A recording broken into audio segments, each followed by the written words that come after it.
I'm doing a great work and I cannot come down. Why should the work stop so I can come down to you? These are the words of Nehemiah as he built the walls fortifying Jerusalem over 2,000 years ago, as told in the book of Nehemiah in the Bible. Today we see, just as it was back then, that Jerusalem is the source of heavy conflict in the Middle East, with multiple groups of people vying for control over the ancient city, and global powers weighing in on the conflicts that have been brewing over centuries. Join us as we delve into the mystifying history of Jerusalem and Israel, exploring the ongoing struggles and complexities that have shaped this ancient area for over 2,000 years. Through riveting discussions, we unravel the mysteries surrounding Israel's pivotal role in global affairs, its significance in the Abrahamic faiths, and the intricate web of U.S. foreign policy in the broader Middle East.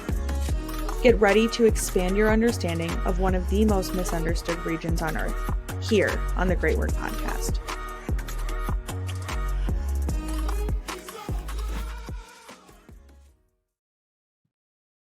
All right, welcome to the Great Work Podcast. Today we have Nick. You guys all know him from TikTok. You guys know him as being the one of the premier pro-Israel debate people. But he actually has a really cool background too that I'm excited to hear about. So do you want to explain kind of your background? Like, I know you were in the military. Do you want to explain otherwise, like, why do you care so much about Israel? That kind of stuff? Yeah, perfect. So yes, I was in the military. I served in the United States Navy for just under 12 years. I served on fast-attack submarines. I did nuclear engineering. Today, I'm still an engineer, but I do more of like inspection stuff to my life. So I served in 3 different fast attacks, and that was the USS Hampton, the USS Cheyenne, and the USS Annapolis at the end of my career. And pretty much, long story short, fast attack submarines, it sounds exactly what they're supposed to. There's different types of submarines fast attacks are. Well, they're generally faster. Get in, get out, do certain missions, tracking, etc. We had VLS systems, dealt with a lot of rockets. Second boat, and also I believe they, in the time, was in Libya as well. So with your second question about what got me into talking about Israel, it's actually kind of silly, but looking back on it. I was on TikTok, and I was on my way very quickly to about 100,000 followers. I was getting, at the end there, like 10,000 followers a week. And I wasn't talking about Israel at all. I was talking about contemporary news, sometimes political news, etc. And then May 2021 happened, where Hamas launched at first 4,500 to about 5,000 rockets into Israel. And I saw a lot of people just make claims about, at the time, a lot of people were using Black Lives Matter in their bio. And a lot of people just stopped putting that in their bio. They almost completely replaced it. And they started talking about from the river to the sea, Palestine will be free, etc. My first video was mostly a bit of a joke video, just like, did you guys just stop caring about the other one? Started to get a little bit of hate, and people would start to say, well, where do you stand? Well, why don't you talk about it? And so I said, no, I'm pro-Israel. Like I've always been. Why? I mean, going back as far as when I was a kid, I remember my dad who raised me. I don't know my real father. The dad that raised me is Samoan. He raised me since I was 1 year old. When he came to America, he loved history, especially American history. He instilled historical values into me very young. So I developed a love for history. When Israel was in the news, which it does time to time, he would tell me, we need to support Israel, right? Always. Now, as a kid, I'm going to be honest with you, that didn't mean anything to me. I was like, sure, whatever, Dad. Because I didn't even know what Israel was. I couldn't even have told you probably what a Jewish person was when I was a kid, let alone the fact of a Jewish state. But it stuck with me. And then when I started to develop and learn a lot in history, high school, and then when I went to college, I ended up taking way more historical classes than I needed to the point my counselor was even talking to me, you don't need these, because I was going to college for chemical engineering at the time. But I loved history. So on top of that, I remember when I first got, this is the same time, when I first got my first tattoo, it's on my chest, an American flag over my heart. I remember the guy that did the tattoo, he shook my hand at the end, and I saw right on his knuckles, SKIN. And I realized he was a skinhead. And I noticed on his page, I think it was either Facebook or MySpace at the time, a lot of not so nice things, right? Not just towards Jewish people, but minorities in general. And I noticed a lot of who I thought I knew, people that I knew in college, also were friends with this guy, and they had like a little group. And I cut myself off completely. I was like, that's horrible stuff, right? And so I knew anti-Semitism existed, But where I grew up, there wasn't particularly a lot of Jews, or it wasn't Jewish neighborhood. So I didn't know it that well, right? I just knew it existed. So circling back to my TikTok, I, start making videos. I get a lot of hate. And people thought I was Jewish, right? Because there's no way I could be supporting Israel on TikTok unless I was Jewish. So I started getting DMs after DMs, anti-Semitism, pictures of Hitler. I wish the Austrian painter was back, all this stuff. And that's when I realized I knew anti-Semitism existed, like I said. I did not know how much it existed until people thought I was Jewish. And so what became just a hobby of doing TikTok videos, talking about what's on the news, sometimes I take weeks of breaks because I didn't actually care so much about it. I started to develop a care for it. I loved doing it.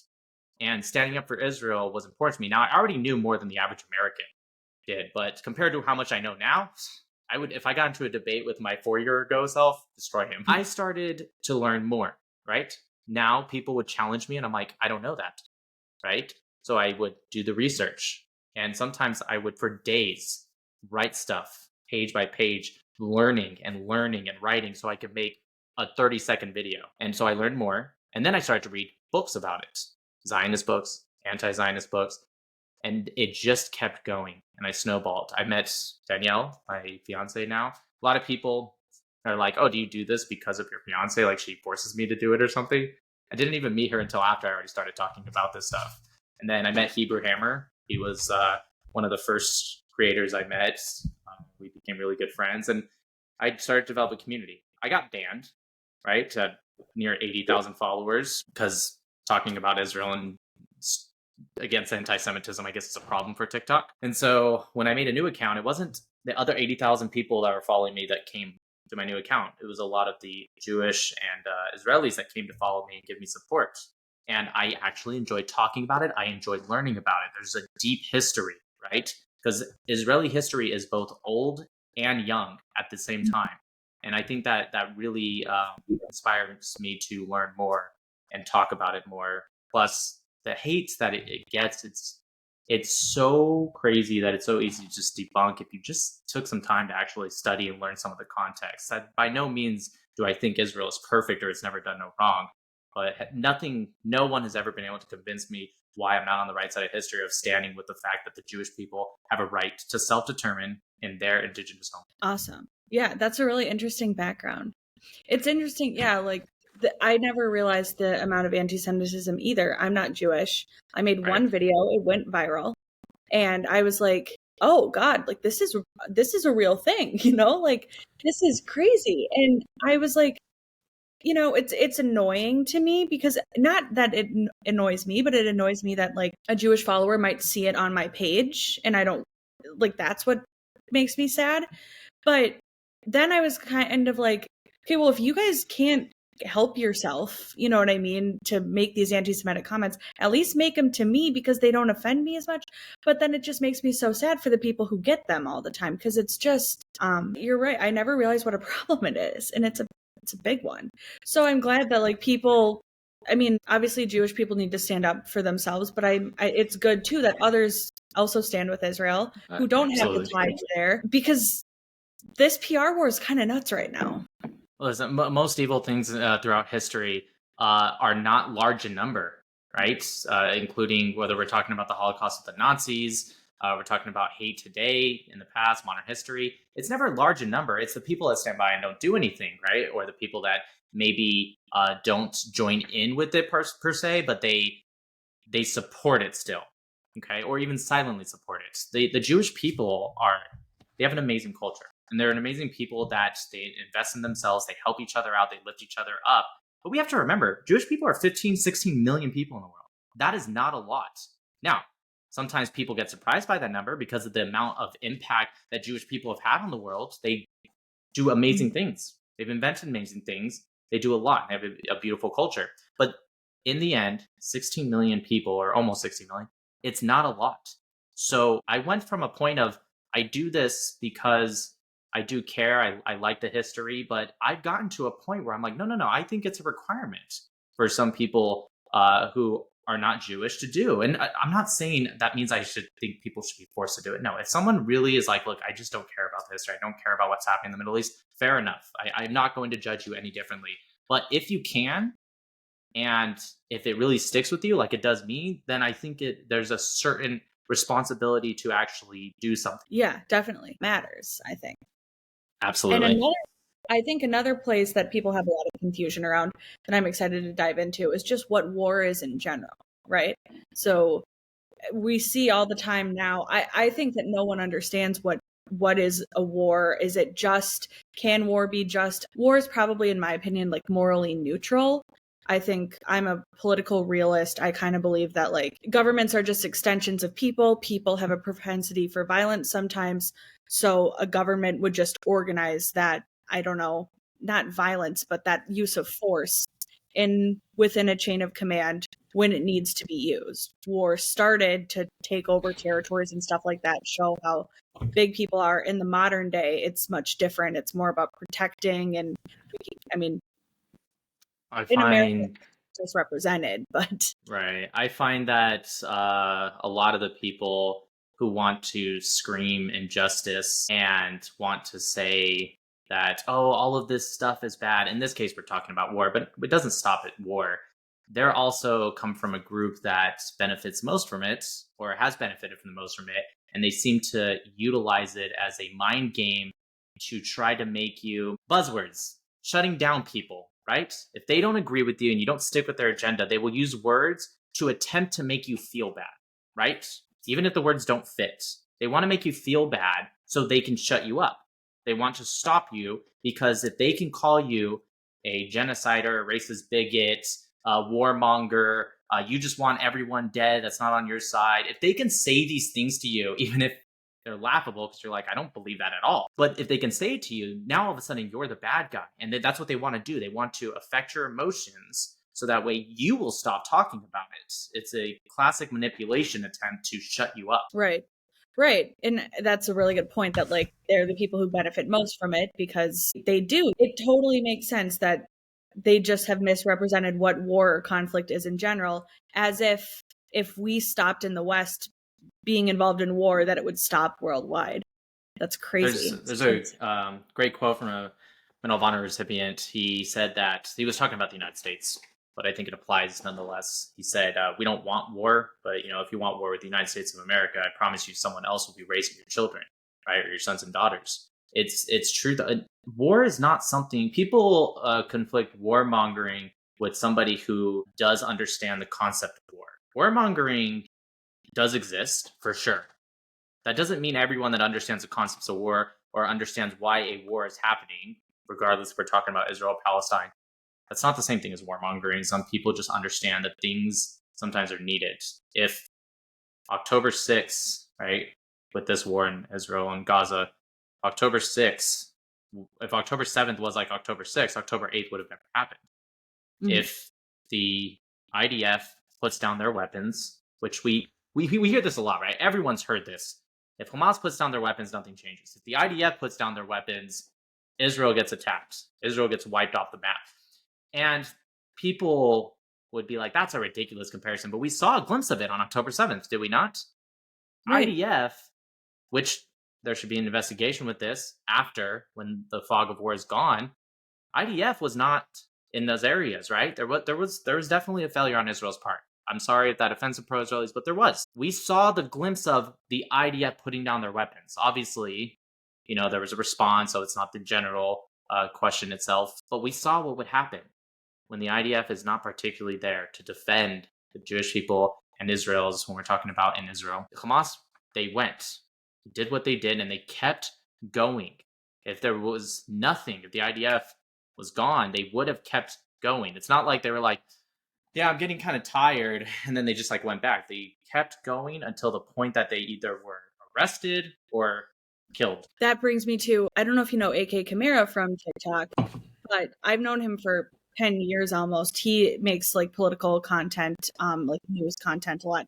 And he was talking about let's just explain this like a bar fight. If you've ever gotten into a bar fight and there's someone really dead set on hurting you, it is almost impossible to get them to stop hurting you without hurting them or trying, punching back. That's right. And that's kind of what war is, and there's this weird in the middle frame here. I won't get too into American politics, but right now we're we're being attacked on our bases in Iraq and Syria, and we're just saying, well, we'll just evacuate people and we'll just leave. Well, no, because then we're telling Iran, every time you want us to leave somewhere, just attack us 150 times. And maybe in that case, we're not smart enough, or I don't know, we don't defend ourselves well enough to not have massive casualties on the US side. And now we're in a full-on conflict with Iran. So there has to be this balance of, you can't have all-out war all the time. But at the same time, if we don't fight back when people provoke us, then we're inviting further conflict.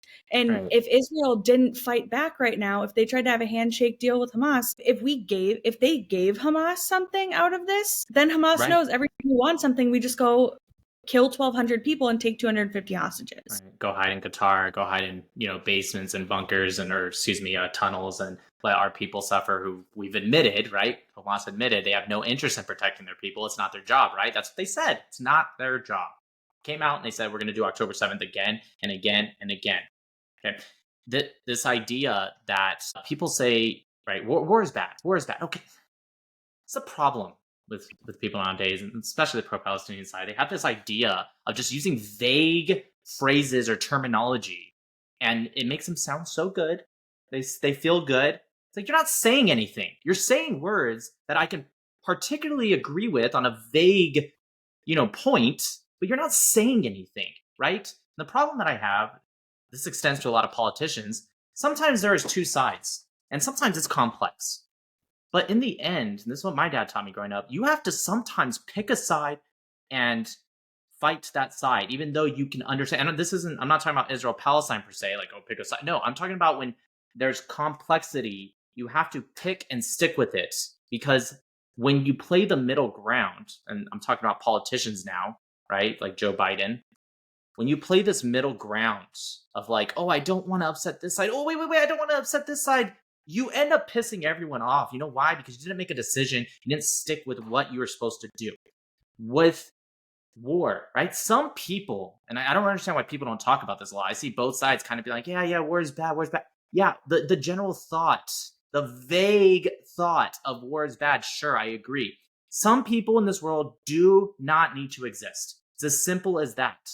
Okay? And if they can be taking off this earth, I'm 100% for that. I 100% stand by that. Hitler did not deserve to exist. The Third Reich didn't deserve to exist. Okay? Hamas does not deserve to exist. ISIS did not deserve to exist. These people are bad. This idea, if they hold out long enough and attack, and they gain international, like, oh, woe is me, look at me. And you're right. If Israel just pulls out, you are giving Hamas something, a reason. If the enemy knows that you're going to do this every single time, wouldn't they continue to do what they've done? They're going to, well, last time we did it, yeah, we were at war for, at this point, it'd be almost 4 months, right? If we stopped now, then let's say a year from now, they attack again. Like, yeah, last time we did this, we did one of the worst and most personal terrorist attacks in history to a tiny little state the size of New Jersey. And yeah, it was 4 months of hell, but we got over it. Now we can do it again.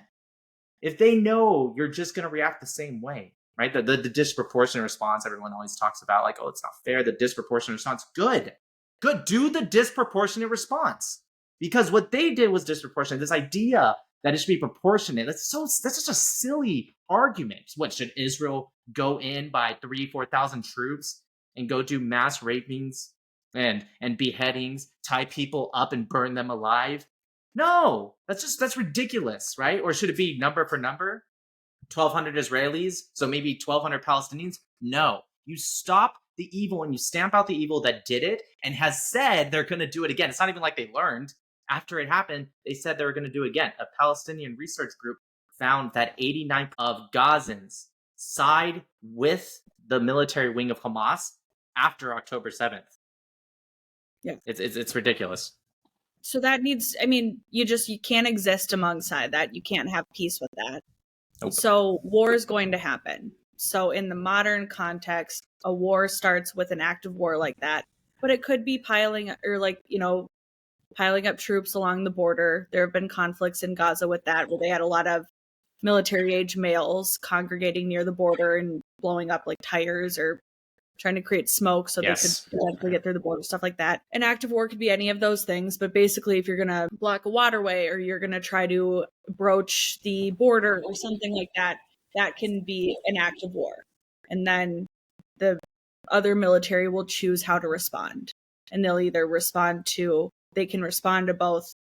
Correct me if I'm wrong, because you are the expert here, but they can either respond immediately to, not allow that attack to go through. And then they can sometimes do deterrence, where in Israel they call it mowing the grass. So they send over 100 rockets, they take out 100 targets. Okay, we're done.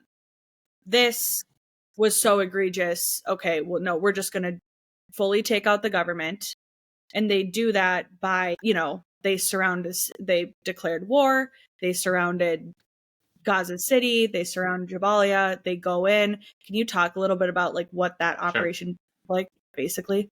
Yeah, so to answer your first part about immediate strike versus deterrence, I believe there should always be a combination. But yes, I agree. Some things are, you tilt the scales depending on what it is that happened. The reason I say that is, even in the submarine force, we have exactly that, right? I served on fast attack submarines. That is more of a strike, okay? Like the first side of the scale. Deterrence, right? We have what we call boomers, but they're ballistic missile submarines, guided missile submarines. And I've never served on one of those. Wish I did, because they're bigger. But I was in a smaller, tighter, like metal tube. So boomers or ballistic missile submarines, they have nuclear deterrence. Okay, they don't really do missions. Like when I may or may not have been off the coast of X country doing maybe these things, they don't do that. I went to the North Pole twice. They don't do that. They just sit off the coast in different areas that I won't mention, right? And they have even 2 different crews. So that way when they pull in, they do a little bit of maintenance, but the next crew takes it out immediately. Whereas in a fast attack submarine, it's just one crew. We pull in and we have to do some fixing. We're in until we fix it. So they have a more set schedule that they understand, which is kind of nice for them, and it helps them plan out, especially if you have family. Whereas fast attacks, I was pulling in one time after a 3-month like kind of mini deployment. Captain gets on the 1MC, we're pulling out tomorrow. That's how it was on the fast attack submarines.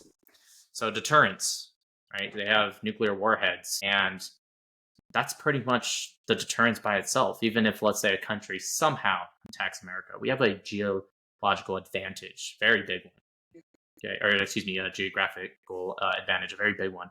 And let's say a country somehow does attack us, though, even then, not even in America, but off the coast somewhere in the world, we have some power that can take out some small countries or, a big portion of a large country by itself. So that alone is, there was when President Obama was in office, there was that push to try to get rid of all nuclear weapons and worldwide. And it's so ridiculous thought. Like, don't get me wrong, on paper it sounds great. There's a lot of liberal ideas that sound so good on paper, and someone like me says on a TikTok live that it's a dumb idea because I'm being a realist, all of a sudden I'm the bad guy. I'm the warmonger. I'm the bigot, right?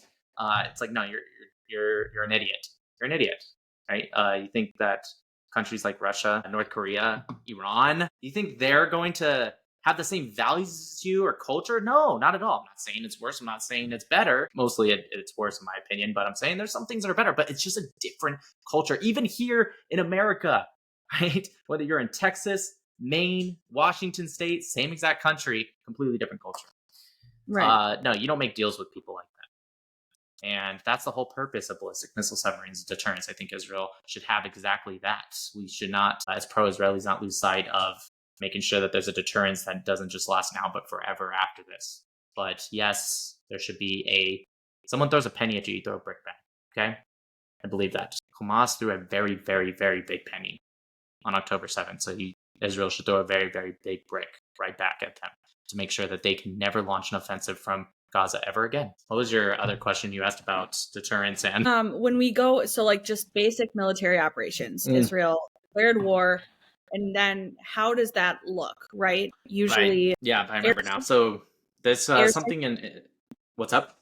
Oh, sorry, airstrikes and tanks, and then they go in on the ground, kind of, right? So there's something called theater. Literally, it's called theater in the military. An area, right, that we call theater. It's called staging the area. Just like, I don't know if you ever did theater in school, you stage the area. It's the same. We call it the same thing.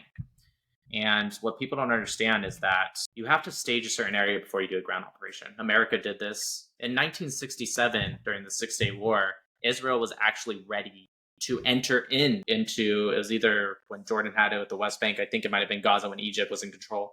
They were ready to enter in certain areas for about 3-4 weeks before they actually did a ground invasion. People don't understand that because that's the part of history that you don't really talk about as much, or maybe it's a quick sentence in a history book, you forget about it. But when you're living in the moment, day by day, you're checking the news. These are things that you're like, why is this? Why are they not doing? Why are they? I remember when before Israel did this ground invasion, this war, people were in my comment sections on the live. Oh, is Israel scared? Why don't they do a ground invasion? It's like, no, that's why your side's losers. Because your side will do a haymaker punch and you'll celebrate, you'll pass out your little candy, and then that's it. You're done. You winded yourself, and now you cry for the next 3 or 4 months. Well, Israel, they think about it, right? Because emotion would have said, ground invasion now, everyone go in, everyone, civilians with guns go. No, that's emotion. You gotta think. Not saying that Israel didn't have some emotion. They have every right to. October 7th was a terrible thing. But you have to think. Staging the area, they're looking for tunnels, right? We have to remember, they have the Mossad, the Shin Bet. They have a lot of intelligence they've gathered over the years. But they haven't been in Gaza since 2014, I believe. Right? That was the last ground invasion they did. Correct me if I'm wrong. But there's all this... Right. They have all this information that they've developed over the years. They've had third-party reporters who came out, and they actually talked about some of the hospitals like Al-Shifa. And third-party reporters some years ago said, we've seen Hamas members in these hospitals and going in and out of tunnels.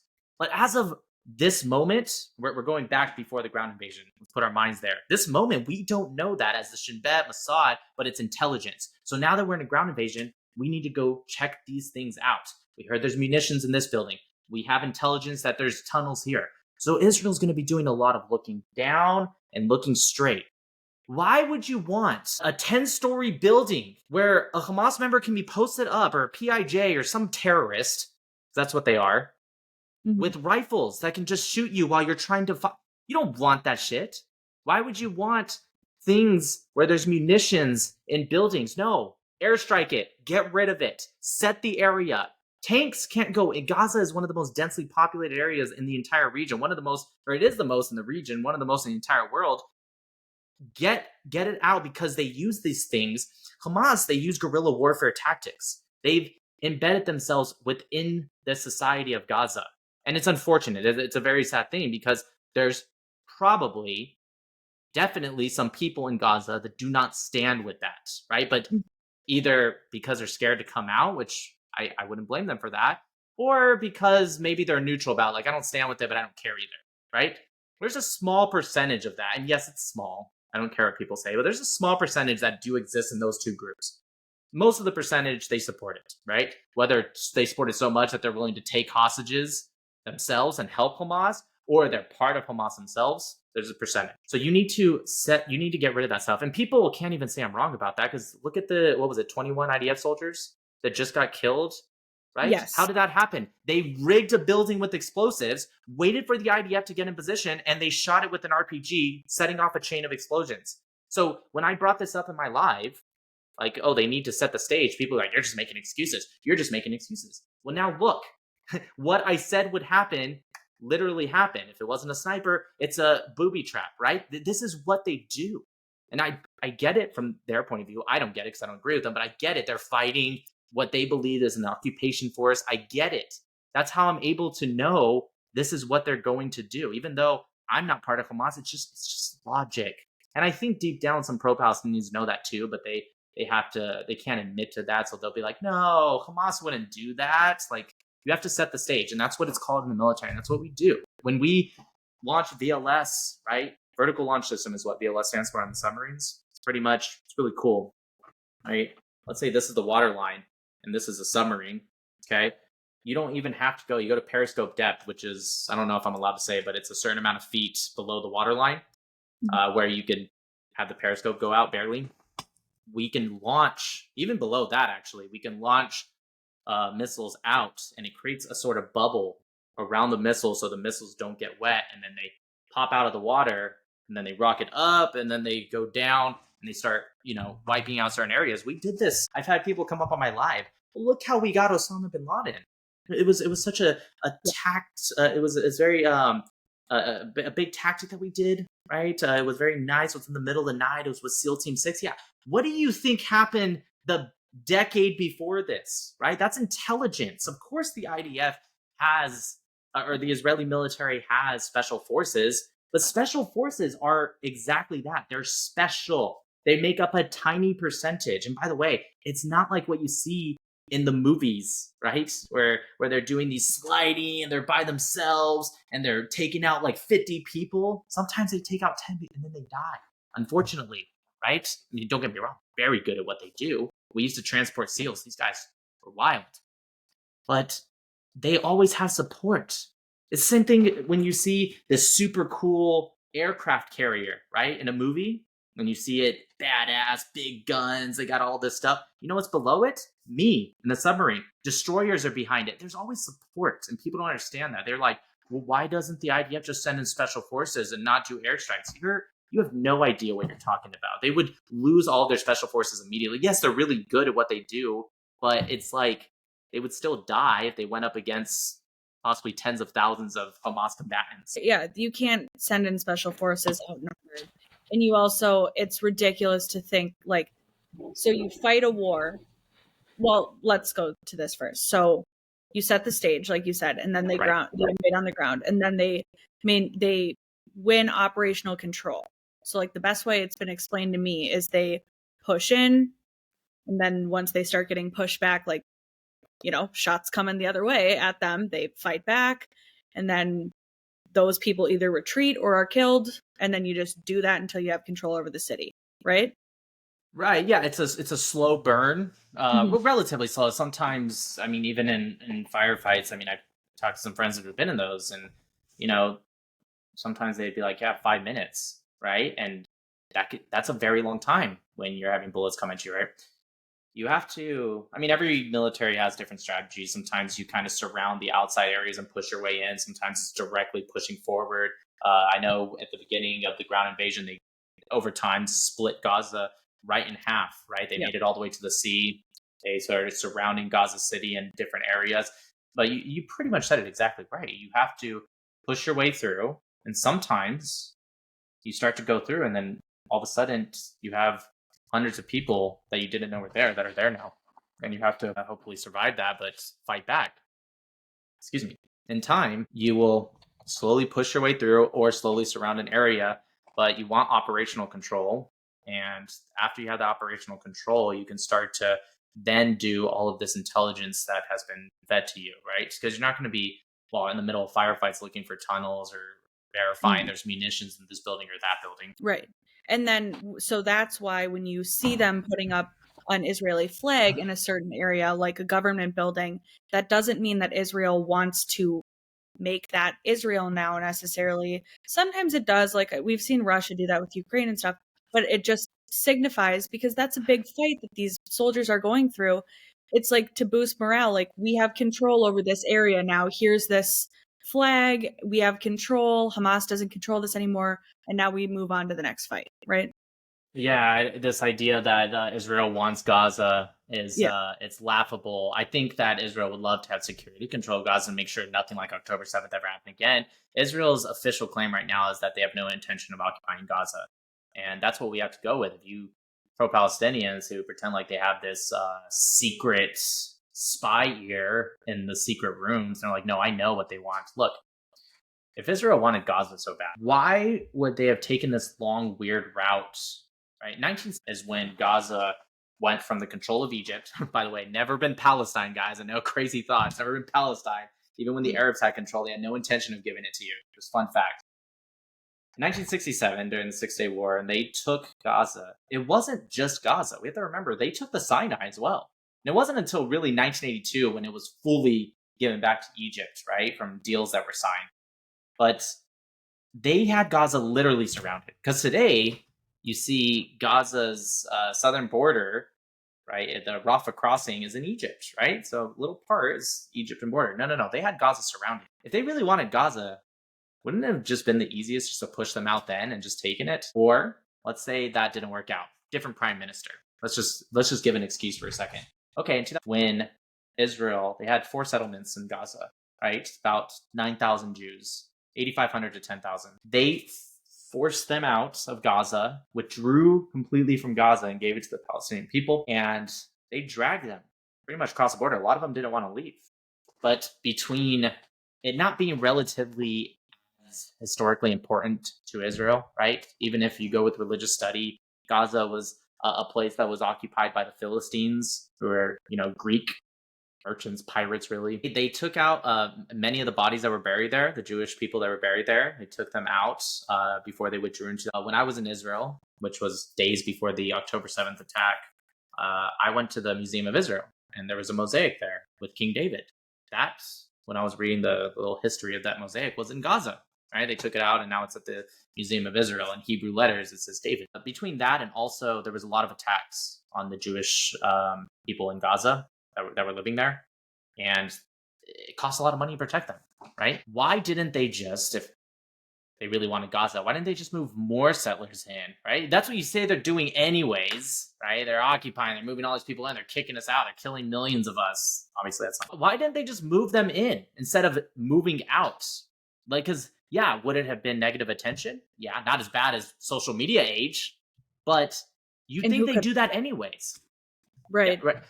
So why wouldn't they just move them in? Why would they wait, almost 20 years now, right? 19 years ago.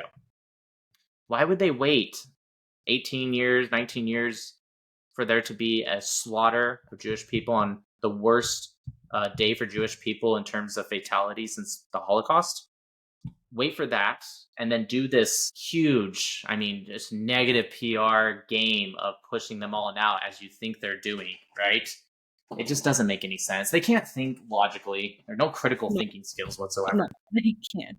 But it like that's one of the weirder arguments I see is it's like, well, they put up an Israeli flag, so they want the land. And it's like, no, like that's what happens when you get operational control. Like, I think they did that long before modern warfare. I don't know. Like, it's what you do. Pro-Palestinians put up Palestinian flags on monuments during their protests in America. Does that mean Palestine wants America? Is that what you're saying? Because we have to remember these people, and you're the creator of this. They're 67.9. So, we have to remember.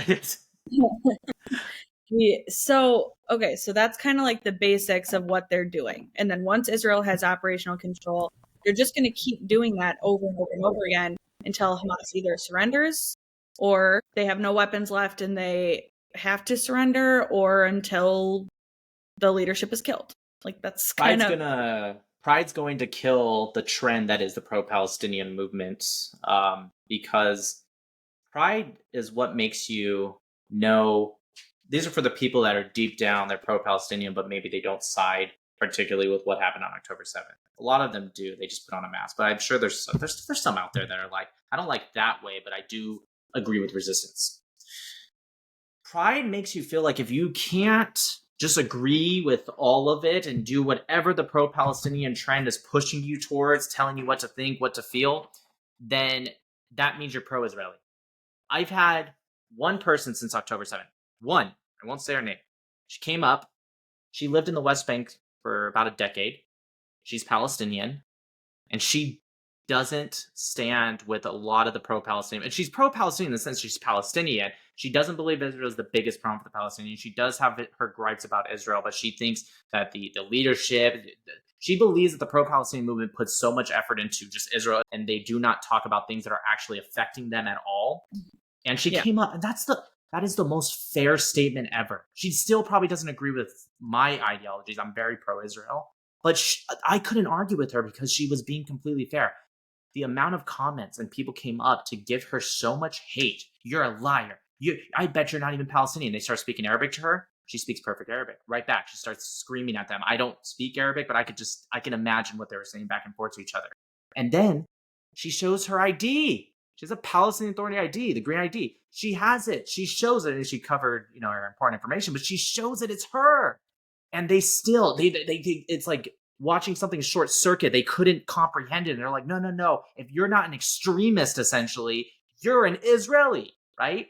They believe me. Who I've showed my DNA test showing I'm mostly Italian and Spanish. You know how many times I get, no, you're obviously Jewish. I've gotten I'm Israeli, like with I guess, I don't know, my accent. Mhm. I work for the Mossad. I'm an actor. I get paid money. I do all this stuff. It's like, even when I was in the military, I just got out in May, right? And I've been doing this for over 3 years now. So, the math, I was in the military. When I was in the military, no, I wasn't. I was actually a paid Israeli Mossad actor. It's crazy. It's crazy. They can't comprehend. So pride's going to be their downfall, because just because you can come out and say, you know what, we're losing as pro-Palestinians, we're losing because we have gripes that we believe are correct, but there's some things we need to focus on that we're not. But it doesn't mean you have to start waving the Israeli flag. It doesn't mean you have to start being pro-Israeli. But this is why I'm never going to be afraid of the pro-Palestinian side, or Israel should never be afraid, because they're not willing to change at all, because it's a pride thing. If the day they come out as a group, not as individuals, but as a general group, even 30-40% of them, and say, you know what, we need to change if we want to do better. That's maybe the day that maybe pro-Israeli should expect to change on the pro-Palestinian side. But until then, I wouldn't expect anything. The BDS movements. I Yeah. was just talking about this the other day, and I was looking at one of my old videos that I made like a year ago, and I was like, the BDS movement, when it started, Israel's GDP has almost quadrupled since the BDS movement. SodaStream, right? That was one of the first real big hits of the BDS movement. They had a factory in the West Bank. They hired many Jews and Arabs who worked in peace side by side. In fact, they put that on their boxes. This product was made by Arabs and Jews working in peace side by side. The BDS couldn't have it. How dare Jews and Arabs work in peace side by side? So they protested, boycotted, right? The SodaStream company. You know what SodaStream did? They're like, yeah, okay, whatever. They closed the factory and they just opened it up in Israel proper. And so what happened? Jews still work there. Many Arabs, they all got fired. And even on top of that, you know what SodaStream did? They tried to send a bus back and forth every day to pick up the Arabs who did work there. But now it's much farther now because it's in Israel proper. They would pick them up, send them across the checkpoint to go to work every day. But over time, they all ended up leaving because it was just too much of a hassle to add hours on your day when you're already working. So they all got fired. Guess what? SodaStream's bigger than ever. They're richer than ever. Israel's GDP is bigger than ever. And all those Arabs fired. No jobs, right? I mean, maybe they got some shitty job now somewhere else, but they don't have that job anymore. That's what pride does to your movements, is because you think, oh, we got it, we shut down the factory. You're not thinking. It's just like October 7th. This is the pro-Palestinian culture, right? Big hit, they celebrate, they cheer, but you didn't do anything but the opposite. You tried to scare Jews away from Israel. You brought more of them back into Israel than ever. There's thousands, somewhere around that number, of reservists who have come back home to serve in the military. You just do the opposite. So until the day that the Palestinians can actually see this and change. Well, and that pride is why it's going to have to be forced upon them. They're not going to accept it willingly. You brought up an interesting point when you said resistance. So we just kind of laid out very basics of like war, like how that works. All of that, we didn't even go into like there's like a command system and stuff like that, which goes into all of this. Like they like have that all figured out. It's very organized. How does resistance differ from that? And since you served in the Navy, are you a terrorist? Because apparently everyone who fights in a war is a terrorist now, or the IDF is terrorist. So can you talk a little? No, of course. A lot of people in the military actually have a little bit of a different thought on this, and I don't care if anyone who served in the military disagrees with this, they're lying. We've all kind of had that talk or thought. That other guy that we're fighting against thinks he's right. I think I'm right. It's totally okay to think that. A lot of very, very proud Americans who maybe never served in the military, but they have such a huge support for us, which I appreciate them very much. They're like, no. But it's okay to have that thought. The way I define terrorism, right, is, I mean, the general definition, you like maybe Google it, I don't have it up, but it will probably say something along the lines of like, you're causing to inflict terror on a people, generally for a political or religious means, right? Mm-hmm. That's pretty vague, right? Because how do you inflict terror on a people? Well, bombs do that, whether it's on a vest who a person's wearing, or if it's a missile coming from a place you didn't even see where it shot from. That inflicts terror. For political or religious means, well, that's almost always the case to use missiles or bombs or explosives, right? It's either generally religious if it's religious extremists, or it's political if it's a government. So then everyone's a terrorist? No, no, no. I think terrorism must be systematic, right? So people say to me all the time on my lives, well, I can condemn Hamas. Can you condemn the IDF? I said, why would I condemn the IDF? Why would I condemn the one group that stands between the Jewish people and death, right? They are everyone, right? Including even me. We're allies, right? We stand with Israel. But I'm not there actually physically defending, right? Don't get me wrong. I love what I do. And if I can educate one person, I see that as a win. But I'm not there.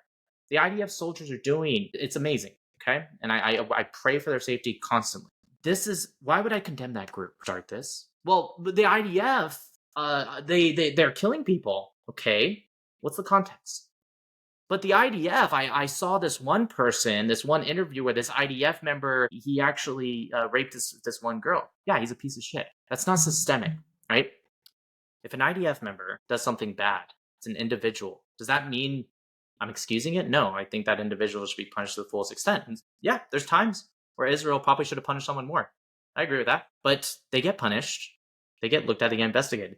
If a Hamas member does this, they get promoted. And when Hamas members have actually come out and they're pissed at their leadership, right? There was that interrogation where they said their leadership failed us because they told us, quote unquote, have fun, right? When they were talking about leading up to October 7th. There was pamphlets that were found that told them how to say in Hebrew things like take off your pants.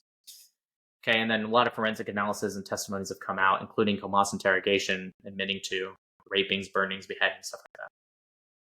So when you think of, back to the question of like, who's a terrorist? This isn't an individual, like, it's not like 95% of the Hamas members were only trying to attack military installations, sent to 5% that strayed off and started doing bad things. That's who they are, right? They're rats, they're terrorists, because it's systemic. That's the difference. It's systemic, it's systematic. IDF members, 99% serve, and I'm talking about before this October 7th, right? Because now we have reservists coming in having to help. 99%, they do 2, maybe 3 years. They're going to hold a gun, maybe shoot at a shooting range for qualifications. I assume it's like America. In the American military, we do qualifications. And that's it. They don't ever get into a conflict. Hamas members, if they do, right, with this attack or what they want, right, because I'm sure they want to attack every day, right, they do with rockets. It's all of them. This is what they want. They didn't want to kill just IDF members, like only attack the government buildings, only attack the military. No. They want to attack everyone, whether it was a child, a woman, a civilian, a military member. They saw everyone the same. That call that really, really got to me was that call of that guy calls his father and says, I killed 10 Jews, not Zionists, not Israelis. I killed 10 Jews. His mom gets on the phone, tells him, all right, just be careful. Well, at first she says, okay, all right, that's enough. Come on back. And he said, what do you mean come on back? This is our mission. We go until, they're a shaheed, or I guess maybe gets arrested. He said, I'm going to keep going, right? And so then she says, like, be careful. So this is in their culture. This is what they want. Hamas talks about this all the time. It's in their original charter. They do not want a two-state solution. They do not have any intention of recognizing Israel. Glenn Mashal just came out 3 or 4 days ago, give or take, and he just did an interview, and he said he has no interest in the two-state solution. Right? Because I found it funny is that after October 7th, there's so much talk about people being like, we need to get to a two-state solution. I think Obama said something about it. They don't even want it. No. Why do we have this talk? Why is Israel put under this weird double standard you don't put under anyone else in the entire world, where Hamas attacks, well, that's Israel's responsibility and that's their fault. Oh, now they're attacking back and responding. Well, they have a right to do that, but it's their responsibility to make sure that it's done this way or that way. Well, what about Hamas, the people that are also, whether they're a terrorist organization or not, are a government of who they're fighting and the area of where they're fighting? No, but they're a terrorist. Oh, now we have to figure out how do we get past this? Well, that's going to be on Israel. right? Oh, who's going to govern Gaza after? Well, we'll put that on Israel. Oh, what are we going to do in the future? Are we doing a two-state solution, one state? Well, we'll put that on Israel. Interesting. So I get told by pro-Palestinians all day, listen to this. I get told all the time by pro-Palestinians every day that Israel's a terrorist group, right? I don't stand with Hamas, I promise, but Israel's a terrorist group too. Okay, interesting. Why do you put so much responsibility and look to Israel to do everything then? Well, because they're, aren't they supposed to be better? But I thought you said they were the same, right? I know that they're not, but you think they're the same. So why is it that even if it's subconscious, that you look to Israel to do all of these things, yet the only blink of an eye you'll give towards the Palestinian governments, right, whether it's the Palestinian Authority or it's Hamas, the only blink you'll give to them is that, well, I don't stand with them though. I don't stand with them. Okay, that's like a vague way of not answering the question. Totally. Well, I think that brings me to my last question, which is kind of a long one maybe, but so we kind of laid out like what a normal operation looks like. And basically resistance is just what they did. They went and had fun and whatever, and then they do what they do till they get killed or arrested, or some of them made it back and they were promised an apartment in 10th. Well, that apartment building's probably gone. But, if they could bring back a hostage, it was for that. But then the last thing we talk about is like laws of armed combat. And that's kind of the last thing is like there's supposed to be, the UN keeps tweeting this, there's rules to war.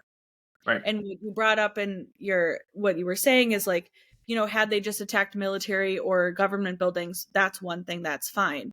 So that is kind of generally understood in war. You're supposed to attack those buildings. Now, when Hamas is an insurgent group, they embed themselves within civilian areas. So they put all their weapons reserves under hospitals or under apartment buildings or something like that, so that Israel can't blow them up preemptively, because then they would be also blowing up an apartment building or a hospital. So can you talk a little bit about kind of like what you were saying with if you get found guilty of doing something wrong in the IDF or the US military, like what does that process look like? Because it's completely different than if you get caught doing those things with Hamas. Like you said, they're promoted. Right. Well, the general thing we have in the United States military is called the UCMJ, the Uniform Code of Military Justice. Right. I believe that everyone knows Article 192. I believe it is. It's been almost a year since I've been in, but Article 192 is that general, disobeying a lawful order. There's a lot of articles. There's a lot. I definitely do not have them all memorized. I don't think anyone does. But you essentially, there's two different types in the U.S. Navy of getting in trouble beyond just general, getting talked to by chiefs or something. There's what's called a captain's mast, and then there's what's called court-martial.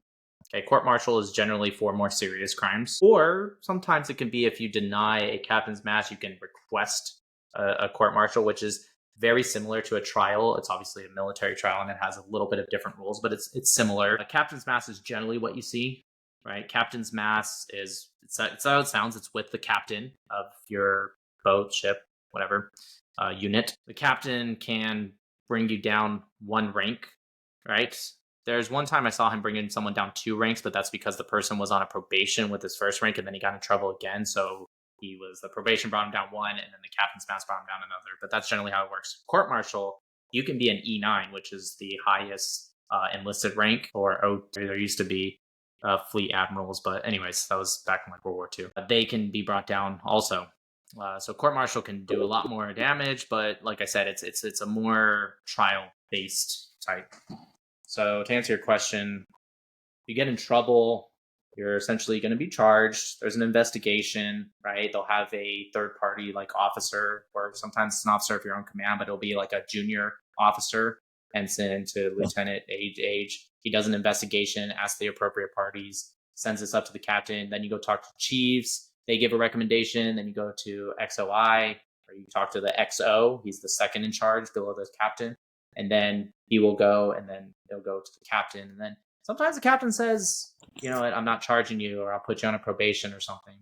Sometimes he's like, no, you're going to get half month's pay for 2 months. You're going down to, let's say you're in E5, go down to E4, and you get put on restriction, where you're essentially bound to the base or the boat, the ship, and you can't leave for 2 months. So there's consequences to doing things wrong. Oh yeah, there's definitely consequences. Also, fun fact: double jeopardy, which doesn't exist, right? And that's supposed to be like a thing that you don't do in civilian. That doesn't exist in the military, right? If you get in trouble, like let's say you get a DUI and the civilian courts want to try you, the military doesn't think, oh well, you've already been tried in civilian courts. No, they'll get your ass too. Oh really? Mm-hmm. Oh wow.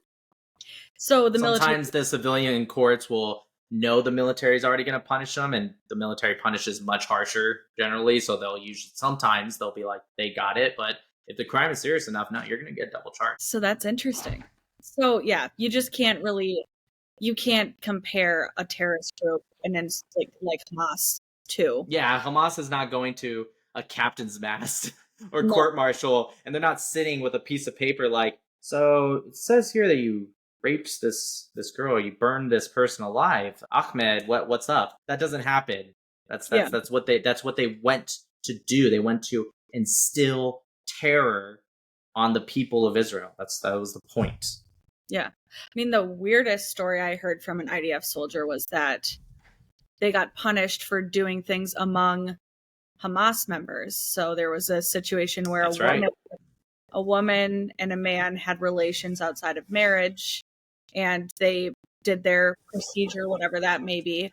And they said, well, the man's fine. He's cleared. Nothing's wrong with him. But you, woman, are going to be the first ever female suicide bomber in Hamas history because you had relations outside of marriage.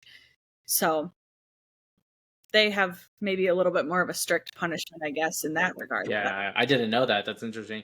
Yeah, even on October 7th, I don't know if you guys saw, there was a report that came out that showed there was a 10-year-old, right, that he wasn't doing anything, but he was pointing, telling terrorists, civilians are over there. They're over there. It's a 10-year-old.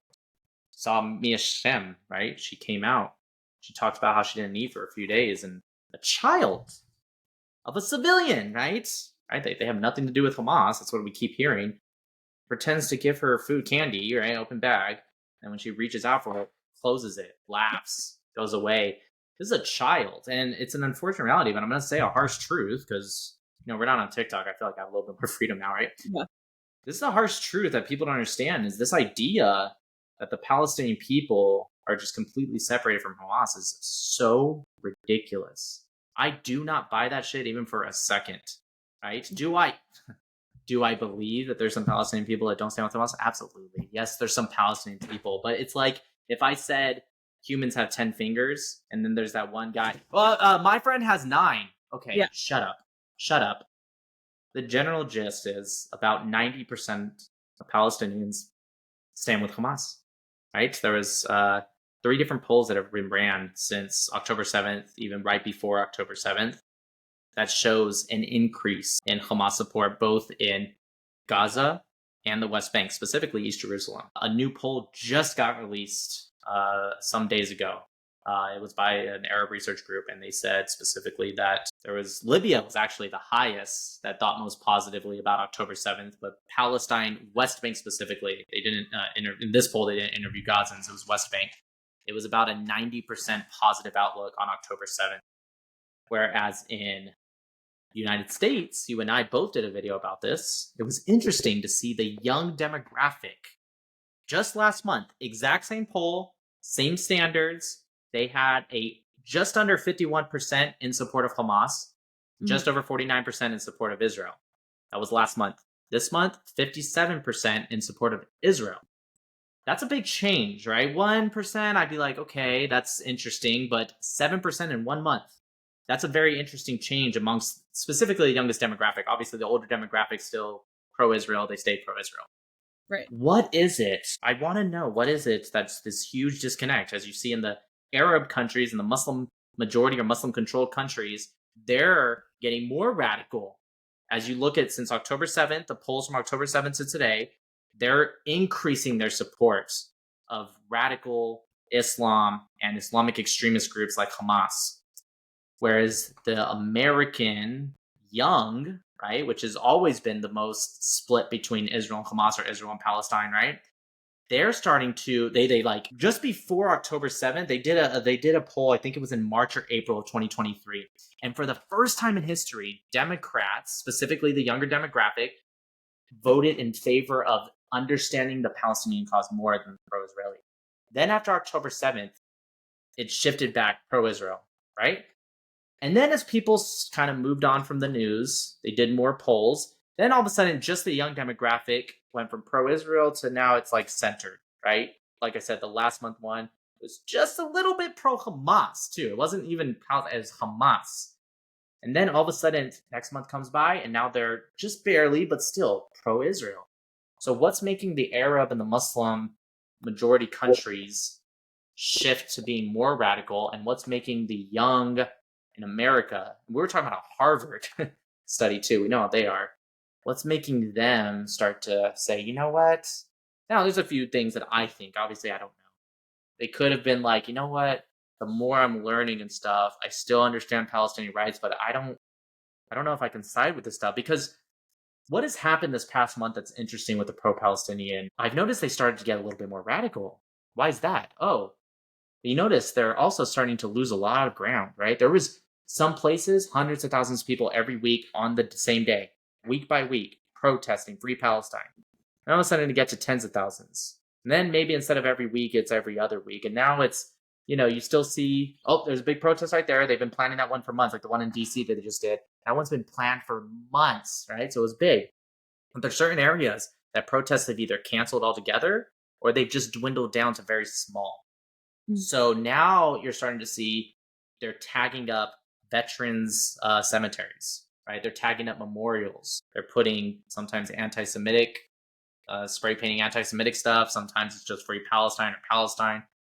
And so now they're starting to damage and deface. Now they're starting to block highways, right? Annoying people. They're starting to deface Christmas trees and attack Christians. Right? Like, what? Because you want to make yourself miserable, that means Christians now? I'm not Christian, but what the hell does Christians who are just trying to celebrate, right, the birth of their Lord and Savior, right?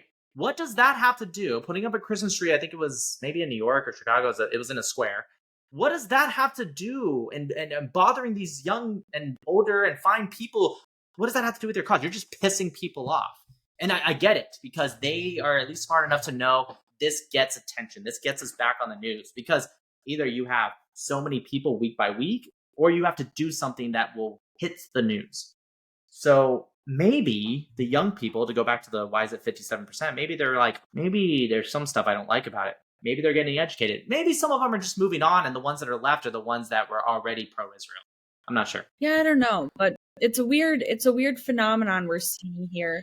I just think that, like, I don't know, I even, like, my brother's college age, he's 18, and he'll say things to me. Like, he said to me the other day, he sent me a TikTok of some ex-CIA guy asking about all the different intelligence agencies. And the guy was just blatantly anti-Semitic. He was on Lex Friedman's podcast. And he was like, Mossad will just stop at nothing to get their people back. And my brother said, well, I don't understand that. Like, they'll kill people and the CIA won't kill people. My brother said, I don't really think or he was like, I don't get this, because I heard that Israel knew about October 7th and didn't do anything. And I was like, yeah, we're not. So I feel like, he just doesn't pay attention. He doesn't have a connection to this besides me. So, and he can ask me and, like, figure it out. But I think that those things just, like, permeate and, like, on a college campus or something. And now it's dying down more. And he is smart enough to, like, have the realization of, like, okay, well, like, I don't think that Mossad really is that different from the CIA or any, worse. But no. Listen, it's the problem is that especially the younger generation, okay, which is going to be the ones on the college campuses, they grew up in a different age than even myself. I mean, I'm relatively young, I'm 31, I'm not old, but still completely different generations. I grew up learning technology coming out, right? I remember when there wasn't much technology, we would go outside every night. When the light turned on in the street lights, it was time to come in for dinner. But I also remember technology coming out, so I'm good with technology.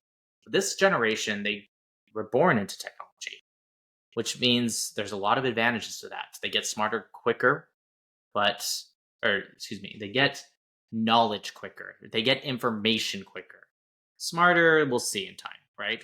Wisdom is a bit different. It comes with experience and intelligence. But what I'm getting at is the younger generation, I saw the survey, or sorry, not a survey, an article. It said the younger generations actually utilize TikTok search more than they are Google. Interesting. TikTok and Instagram, social medias absolutely can be a great tool. I don't like when people are like, oh, it's so dumb that people use it. No, it's fine that people use it, but it should be used as a tool. It shouldn't be used as your main source, or especially not your only source. Watching a TikTok video is the equivalent to a documentary or reading a book or something with a lot more information. It's the equivalent to doing that or it's equivalent to reading a headline instead of the whole article. You can get good information from a headline. You get it quick, you get it now, it doesn't take a lot of time, but you don't understand everything. So with the Mossad or Israel knew about October 7th beforehand, that's just making it quick, right? There was over a year before October 7th, there was some reports that, what do they call it? Operation Jericho Wall, I believe. That's what they deemed it or named it. And there were some reports that said, hey, they're starting to do some exercises. And then they said, all right, yeah, we'll just keep an eye on it. Because we have to remember, hindsight is 2020. It's very easy to, after the fact, be like, oh, they knew about this. Like, okay, you understand that they do constant monitoring of this stuff, and they get constant threats, and they hear constant threats.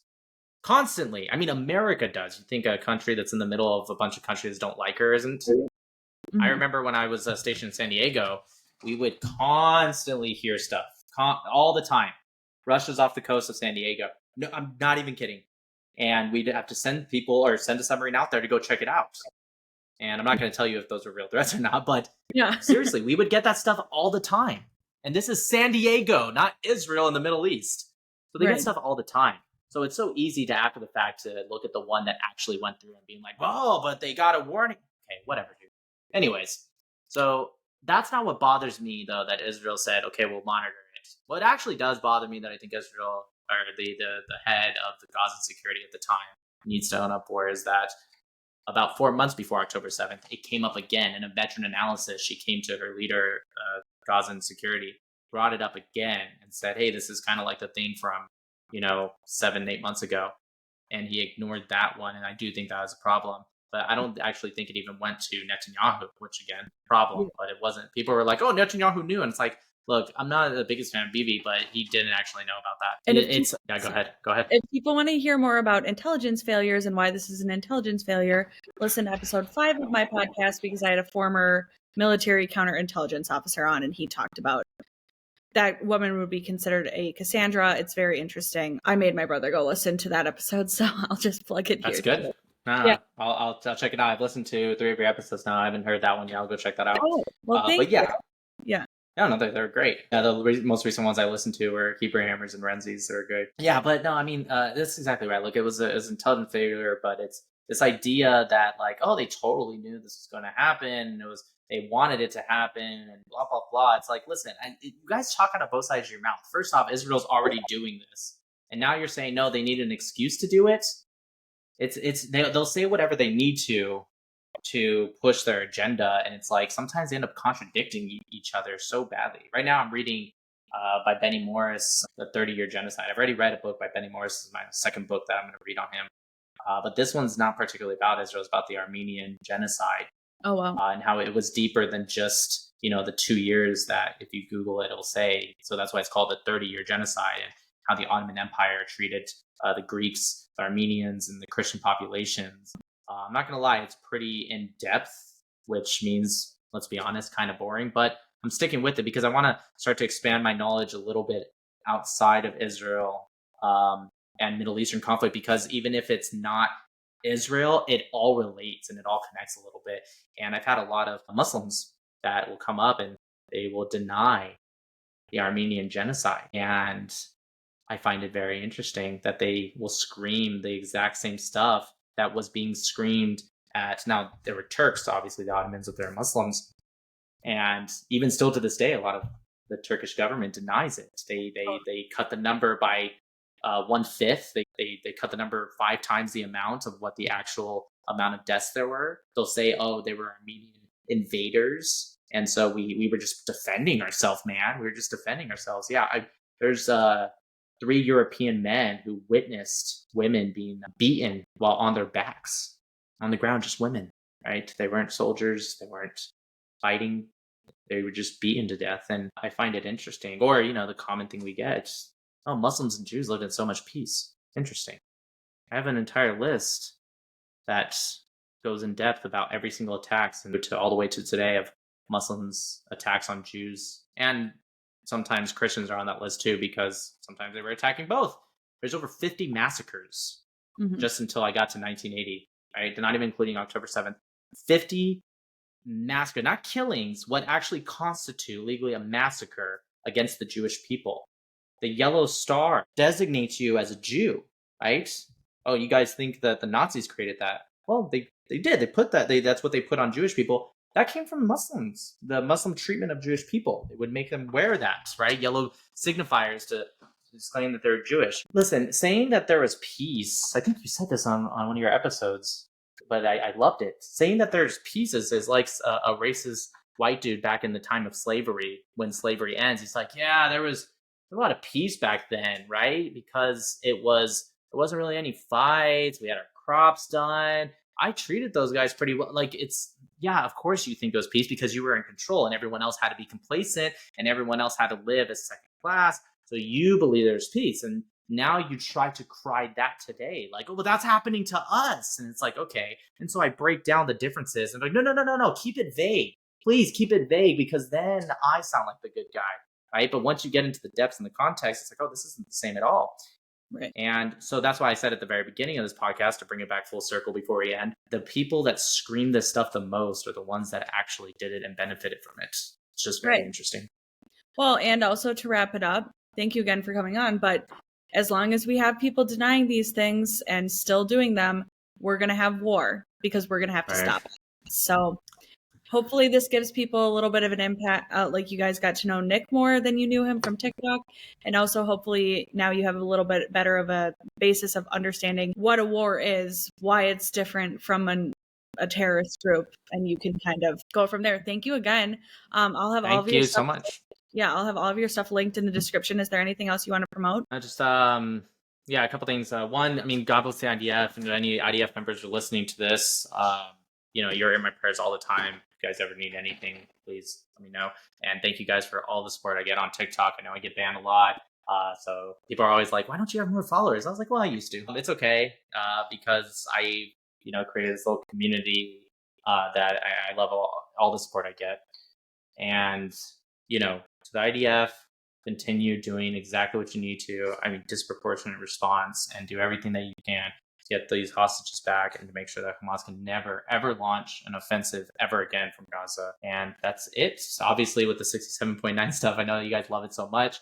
A lot of the money's on hold because it's a new business, right? I am going to be donating that money once it gets released from PayPal to Zaka and United Herzliya. If you guys want, if you go to my link in my bio, or even Hebrew Hammer, he has the exact same link where he set up a store. All the proceeds are going to those two organizations. So just go in there. Below as well. For sure. Yeah, that's going to have the sweatshirts, women's t-shirts, unisex t-shirts, and also the mug as well, both white and black. That's it. Perfect. Well, thank you again. Thank you so much. Anytime.